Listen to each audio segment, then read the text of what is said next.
السلام علیکم دوستو، آج ہم دیکھنے والے ہیں مولانا طارق جمیل کے ایک بہت ہی ایموشنل اور پاورفل بیان کو۔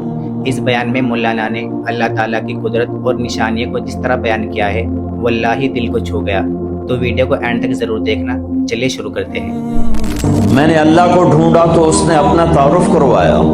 اللہ لا الہ الا هو الحی القیوم، میں وہ ہوں جو موت سے پاک ہوں۔ اب پابند بن کے چلو اس اللہ کے جس کی شہنشاہی ہے، اس اللہ کے جس نے مجھے بنایا، اس اللہ کے پابند بنو جس نے مجھے آنکھوں کا نور دیا، زبان میں بول دیا، جسم میں طاقت دی، عقل کو سمجھنے کے اوصاف دیے۔ اس اللہ کے پابند بن کے چلو جس نے قرآن کو اتارا، جس نے دھرتی کو بچھایا، جس نے آسمان کو اٹھایا۔ آسمان کی چھت میرے اللہ کے قبضے میں ہے، زمین کا فرش میرے اللہ کے قبضے میں ہے، ہواؤں کے جھونکے میرے اللہ کے قبضے میں ہے، سردی کا موسم میرے اللہ کا ارادہ ہے، گرمی کی تپش میرے اللہ کا ارادہ ہے، بادلوں سے پانی کا گرنا میرے اللہ کا ارادہ ہے، برف کا گرنا میرے اللہ کی بادشاہی ہے، اور طوفانوں کا آنا، بجلیوں کا چمکنا، بادلوں کی گرج، موسموں کا تبدیل ہونا، درختوں کے پھلوں کے ذائقوں میں خوشبو، پھلوں میں مٹھاس، پھلوں کے اوپر کور، چھلکے۔ ایک انار ہی میرے رب کی قدرت کا شاہکار ہے۔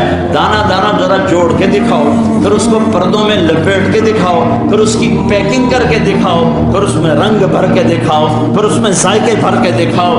گائے کے تھن سے نکلتا دودھ دیکھو، ہرن کے نافے میں مشک اور سانپ کے منہ میں زہر اور مکھی کے منہ میں شہد۔ آدم کی ساری نسل کا مالک، دو پاؤں پہ چلنے والوں پر بادشاہ، چار پاؤں پہ چلنے والوں کا مالک، پانی کی مخلوق، ہوا کی مخلوق، زمین کی مخلوق، رینگنے والے، اڑنے والے، تیرنے والے، جھپٹنے والے، تھوڑنے والے، پھاڑنے والے، ڈسنے والے، سب پر میرے اللہ کی شہنشاہی ہے۔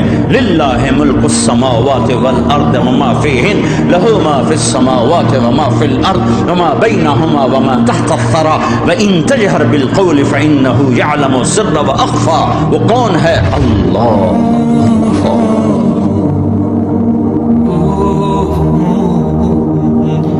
یہ بیان اگر آپ کے بھی دل کو چھو گیا ہو تو ویڈیو کو لائک اور شیئر ضرور کرنا، اور ہو سکے تو سبسکرائب بھی کرنا نہ بھولیے گا۔ جزاک اللہ۔